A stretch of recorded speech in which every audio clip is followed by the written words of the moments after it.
ആദ്യപാദ മത്സരം ആരംഭിക്കും. ട്രാക്കിൽ കാണുന്ന ഇതാ കളിവള്ളങ്ങളുടെ ആദ്യപാദ ഹീറ്റ്സ്, ഒന്നാമത്തെ ഹീറ്റ്സ്, ചുണ്ടൻ വള്ളങ്ങളുടെ ഒന്നാമത്തെ ഹീറ്റ്സ് ആരംഭിച്ചിരിക്കുകയാണ്. ഒന്നാമത്തെ ട്രാക്കിലൂടെ കടന്നു വരുന്നത് പുളുങ്കുന്ന്, രണ്ടാമത്തെ ട്രാക്കിൽ കടന്നു വരുന്നത് ആനാരി, മൂന്നാമത്തെ ട്രാക്കിലൂടെ കടന്നു വരുന്നത് ജവഹർ തായങ്കരി, നാലാമത്തെ ട്രാക്കിൽ ഇല്ലിക്കുളം. അങ്ങനെ മനോഹരമായ 4 കളിവള്ളങ്ങൾ, പെരുമയുമുള്ള 4 കളിവള്ളങ്ങൾ. 4 കളിവള്ളങ്ങളിൽ നിരവധി വർഷം നെഹ്റു ട്രോഫിയിൽ കരസ്ഥമിട്ടിട്ടുണ്ട് പണ്ട് പുളുങ്ങുന്നത് എങ്കിൽ അടുത്ത കാലത്ത് നെഹ്റു ട്രോഫിയിൽ സ്ഥിരമായി ജയിക്കുന്ന വള്ളമാണ് ജവഹർ തായങ്കരി. അങ്ങനെ നെഹ്റു ട്രോഫിയിൽ മുത്തമിടുവാൻ ഭാഗ്യം സിദ്ധിച്ച പുളുങ്ങുന്നും ഒന്നാം ട്രാക്കിലൂടെ കടന്നു വരുന്നു. അതുപോലെ ജവഹർ തായങ്കരി മൂന്നാമത്തെ ട്രാക്കിലൂടെ കടന്നു വരുന്നു. ആനാരി, പ്രായേണ പുതിയ വള്ളമായ ആനാരി രണ്ടാം ട്രാക്കിലൂടെ കടന്നു വരുമ്പോൾ ഇല്ലിക്കുളം അതുപോലെ തന്നെ മറ്റൊരു പുതിയ വള്ളമായ ഇല്ലിക്കുളം 4ാം ട്രാക്കിലൂടെ കടന്നു വരുന്നു. ജോയി ചെൻ പാലക്കലിന്റെ നേതൃത്വത്തിൽ ദേവമാതാ ബോട്ട് ക്ലബ്ബ് ചേന്നങ്കരിയാണ് പുളുങ്ങുന്ന വള്ളവുമായി മത്സരിക്കുവാൻ എത്തിയിട്ടുള്ളത്. പുളുങ്ങുന്ന വള്ളം നമുക്കറിയാം 1960കളിൽ പുന്നമടയുടെ രോമാഞ്ചമായിരുന്നു പുളുങ്ങുന്ന്. കല്ലുപറമ്പനും പുളുങ്കുന്നും മാറി മാറി വിജയിച്ചുകൊണ്ടിരുന്ന 60കളും 70കളുടെ ആദ്യവും കുട്ടനാട്ടിലെ പഴമക്കാർക്ക് മറക്കുവാൻ കഴിയാത്ത ഒരു രോമാഞ്ചജനകമായ പ്രകടനം കാഴ്ചവെച്ച വള്ളമാണ് പുളുങ്ങുന്ന്. 1966ലും 67ലും 69ലും 71ലും നെഹ്റു ട്രോഫി കരസ്ഥമാക്കിയ പുളുങ്ങുന്ന് ഒന്നാം ട്രാക്കിലൂടെ കടന്നു വരുമ്പോൾ രണ്ടാം ട്രാക്കിലൂടെ പുതിയ വള്ളം ആനാരി പുത്തൻചുണ്ടൻ കടന്നു വരുന്നു. സുനിൽ ജോസഫിന്റെ നേതൃത്വത്തിൽ ജീസസ് ബോട്ട് ക്ലബ്ബ് കൊല്ലംകാര് തുഴഞ്ഞാണ് ആനാരി വള്ളം കടന്നു വരുന്നത്. ആനാരി വള്ളം എന്ന് പറയുമ്പോൾ ജയിച്ചിട്ടില്ല എങ്കിൽ പോലും ജയിച്ച ചരിത്രമാണ് ജീസസ് ബോട്ട് ക്ലബിനുള്ളത്. ആനാരി വള്ളവുമായി എത്തിയിട്ടുള്ള ജീസസ് ബോട്ട് ക്ലബ്ബ് 2008ൽ കാരിച്ചാലിലും 2009ൽ ചമ്പക്കുളവുമായി നെഹ്റു ട്രോഫിയിൽ വന്ന് മുത്തമിടുവാൻ സൗഭാഗ്യം സിദ്ധിച്ച വള്ളമാണ്, ടീമാണ് ജീസസ് ബോട്ട് ക്ലബ്ബ്. അവർ ആനാരിയുമായി കടന്നു വരുന്നു രണ്ടാം ട്രാക്കിലൂടെ. എന്നാൽ മൂന്നാം ട്രാക്കിലൂടെ കടന്നു വരുന്ന ജവഹർ തായങ്കരി, നെഹ്റു ട്രോഫിയുടെ പേരുകാരനായ ജവഹർലാൽ നെഹ്റുവിന്റെ നാമധേയം വഹിക്കുന്ന ജവഹർ തായങ്കരി കടന്നു വരുന്നു. ടൗൺ ബോട്ട് ക്ലബ്ബ് കുമരകത്തിന്റെ ചുണക്കുട്ടന്മാർ തുഴഞ്ഞുകൊണ്ട് ഡോക്ടർ PR കുമാർ നേതൃത്വം നൽകിക്കൊണ്ട് മൂന്നാം ട്രാക്കിലൂടെ അവർ കടന്നു വരുന്നു. 4ാം ട്രാക്കിലൂടെ കടന്നു വരുന്നത് ഇല്ലിക്കുളം വള്ളം ജേക്കബ് മെന്നലശ്ശേരിയുടെ നേതൃത്വത്തിൽ വില്ലേജ് ബോട്ട് ക്ലബ്ബ് കുമരകംകാർ തന്നെ തുഴയുന്നു. അങ്ങനെ കുമരകംകാർ തുഴയുന്ന 4 ട്രാക്കിലുള്ള ജവഹർ തായങ്കരിയും ഇല്ലിക്കുളവും ഇഞ്ചോടിഞ്ച് പൊരുതുമ്പോൾ 2ാം ട്രാക്കിലുള്ള ജീസസ് ബോട്ട് ക്ലബിന്റെ ആനാരിയും തൊട്ടടുത്തുണ്ട്.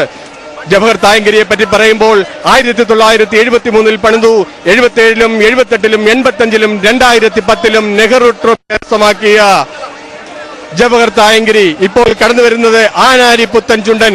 ആനാരി 2ാം ട്രാക്കിലൂടെ കടന്നു വരുന്നു. അതുപോലെ തന്നെ ജവഹർ തായങ്കരി ഇപ്പോൾ അല്പം ലീഡ് ആനാരിക്കാണ്. 11ാം നമ്പർ വള്ളം ഇല്ലിക്കുളവും ലീഡ് ചെയ്യുന്നു. ജവഹർ തായങ്കരി 2ാം നമ്പർ വള്ളം ജവഹർ തായങ്കരി. അങ്ങനെ വളരെ മനോഹരമായ ഒരു പോരാട്ടത്തിൽ 3 കളിവള്ളങ്ങൾ ഇല്ലിക്കുളവും ജവഹർ തായങ്കരിയും ആനാരിയും വളരെ മനോഹരമായി തുഴഞ്ഞാണ്, വളരെ വാശിയേറി തുഴഞ്ഞാണ് ഈ കളിവള്ളങ്ങളുടെ ചുണ്ടൻ വള്ളങ്ങളുടെ ആദ്യപാദ മത്സരത്തിൽ തുഴഞ്ഞു വരുന്നത്. ഇപ്പോൾ ഫിനിഷിംഗ് പോയിന്റിലോട്ട് അടുത്തുകൊണ്ടിരിക്കുമ്പോൾ ഏകദേശം ഇനി ചെറുമുറി കഴിഞ്ഞ് വെള്ളം ലൂസായ സമയത്ത് അവർ വളരെ വാശിയേറിയൊരു പോരാട്ടം, 1ാം പങ്കായക്കാരും 2ാം പങ്കായക്കാരും ഈ 3 കളിവള്ളങ്ങളുടെ തുഴച്ചിൽ മനോഹരമായി തുഴയുമ്പോൾ അവർ പങ്കായം കുത്തിയെറിഞ്ഞുകൊണ്ട് കടന്നു വരുന്നു. ഇഞ്ചോടിഞ്ചുള്ള പോരാട്ടം എന്ന് പറയാം. തീർച്ചയായും ഇത് വാശിയേറിയ പോരാട്ടമാണ്. ആനാരി നെഹ്റു ട്രോഫിക്ക് വേണ്ടിയാണ് വന്നത്, ജവഹർ തായങ്കരി നെഹ്റു ട്രോഫിക്ക് വേണ്ടിയാണ് വന്നത്, ഇല്ലിക്കുളം നെഹ്റു ട്രോഫിക്ക് വേണ്ടിയാണ് വന്നത്. അങ്ങനെ മനോഹരമായി തുഴയുന്ന 3 ചുണ്ടൻ വള്ളങ്ങൾ ആനാരി 2ാം ട്രാക്കിലൂടെ കടന്നു വരുന്നു, ജവഹർ തായങ്കരി 3ാം ട്രാക്കിലൂടെ കടന്നു വരുന്നു, ഇല്ലിക്കുളം 4ാം ട്രാക്കിലൂടെ കടന്നു വരുമ്പോൾ വളരെ വാശിയേറിയ ഒരു പ്രകടനമാണ് ഈ കളിവള്ളങ്ങൾ കാഴ്ചവെക്കുന്നത്. ഇപ്പോൾ 4ാം നമ്പർ വള്ളം ആനാരി ജീസസ് ബോട്ട് ക്ലബ്ബ് തുഴയുന്ന ആനാരിയാണ് അല്പം മുൻപിൽ എന്ന് പറയേണ്ടിയിരിക്കുന്നു. അല്ല, ആനാരിയും ജവഹർ തായങ്കരി തൊട്ടടുത്തുണ്ട്, ഇല്ലിക്കുളം തൊട്ടടുത്തുണ്ട്. ഇല്ലിക്കുളവും ജവഹർ തായങ്കരിയും ആനാരിയും തമ്മിലുള്ള ഒരു പോരാട്ടമാണ് ഇപ്പോൾ വളരെ വാശിയേറിയ ഒരു പോരാട്ടത്തിൽ നയിക്കുന്നത്. ഇപ്പോൾ ലീഡ് ചെയ്യുന്നത് ഏത് വള്ളമാണ് എന്ന് പറയാൻ കഴിയില്ല. ഇപ്പോൾ ലീഡ് ചെയ്യുന്നത് തീർച്ചയായും ആനാരിയാണ്. 2ാം സ്ഥാനത്ത് ഇപ്പോൾ കടന്നു വരുന്നത് ജവഹർ, 3ാം സ്ഥാനത്ത് ഇപ്പോൾ കടന്നു വരുന്നത് ഇല്ലിക്കുളം. അല്ല, ഇല്ലിക്കുളമാണോ ജവഹർ തായങ്കരിയാണോ ആനാരിയാണോ? വാശിയേറിയ ഒരു പോരാട്ടം ചുണ്ടൻ വള്ളങ്ങളുടെ ഫൈനൽ മത്സരത്തെ വെല്ലുന്ന, ഫൈനൽ മത്സരത്തെ കവച്ചു വെക്കുന്ന ഒരു വാശിയേറിയ ഒരു പോരാട്ടമാണ് ഇപ്പോൾ ഈ ചുണ്ടൻ വള്ളങ്ങളുടെ ആദ്യത്തെ ഹീറ്റ്സിൽ നടക്കുന്നത്. ഇപ്പോഴും 4-ാം നമ്പർ വള്ളം ആനാരിയത് ഇപ്പോൾ ലീഡ് ചെയ്യുകയാണ്. ഇഞ്ചുകൾക്ക് മുൻപിലായി ആനാരി, അല്ല ആനാരി ജവഹർ തായങ്കരി, അല്ല ആനാരി ജവഹർ തായങ്കരി ഇല്ലിക്കുളം. ആനാരി തന്നെ അല്പം മുൻപിൽ. ആനാരിയാണോ? ആനാരി ജവഹർ തായങ്കരി ഇല്ലിക്കുളം. ഇത് തീർച്ചയായും വളരെ വാശിയേറിയ ഒരു പോരാട്ടമായിരുന്നു. തീർച്ചയായും ഒഫീഷ്യലായിട്ടുള്ള ഔദ്യോഗികമായിട്ടുള്ള റിസൾട്ട് ജഡ്ജിമാർ നൽകട്ടെ. ഏത് വള്ളം ജയിച്ചു എന്ന് തീർച്ചയായും ഞങ്ങൾ പ്രഖ്യാപിക്കുന്നില്ല. ജഡ്ജിമാർ കൃത്യമായി പറയുമ്പോൾ അത് നമുക്ക് പറയുവാൻ കഴിയും. അല്പനിമിഷങ്ങൾക്കകം റീപ്ലേ കാണാം. അങ്ങ് 1-ാം ട്രാക്കിലൂടെ 2-ാം ട്രാക്കിലൂടെ ആനാരി കടന്നു വരുന്നു. മോണിറ്ററിന്റെ അങ്ങേയറ്റത്തുള്ള വള്ളം ആനാരി, അതിന് നടുക്ക് വരുന്നത് ജവഹർ തായങ്കരി. മോണിറ്ററിന്റെ ഇങ്ങേയറ്റം പ്രേക്ഷകരുടെ അടുത്തുള്ള വള്ളം ഇല്ലിക്കുളം. അങ്ങനെ വ്യക്തമായ ഒരു മത്സരമായിരുന്നു, വളരെ മനോഹരമായ ഒരു മത്സരമായിരുന്നു 3 കളിവള്ളങ്ങൾ കാഴ്ചവെച്ചത്. ആനാരിയും ജവഹർ തായങ്കരിയും ഇല്ലിക്കുളവും തമ്മിൽ മത്സരിച്ചപ്പോൾ ജീസസ് ബോട്ട് ക്ലബ്ബ് കൊല്ലം അവർ മനോഹരമായ ഒരു പ്രകടനം ഇവിടെ കാഴ്ചവെച്ചു.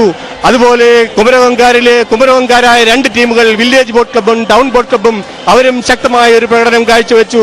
വളരെ മനോഹരമായിരുന്നു തീർച്ചയായും ആനാരിയുടെ പ്രകടനം. തീർച്ചയായും വിജയിക്കുവാനുള്ള ഈ നെഹ്റു ട്രോഫി കരസ്ഥമാക്കുവാൻ വേണ്ടിയാണ് ഈ 3 കളിവള്ളങ്ങളും പങ്കെടുത്തത്. വീണ്ടും റീപ്ലേ കാണാം. മോണിറ്ററിന്റെ അങ്ങേ അറ്റത്തുള്ള വള്ളം ആനാരി,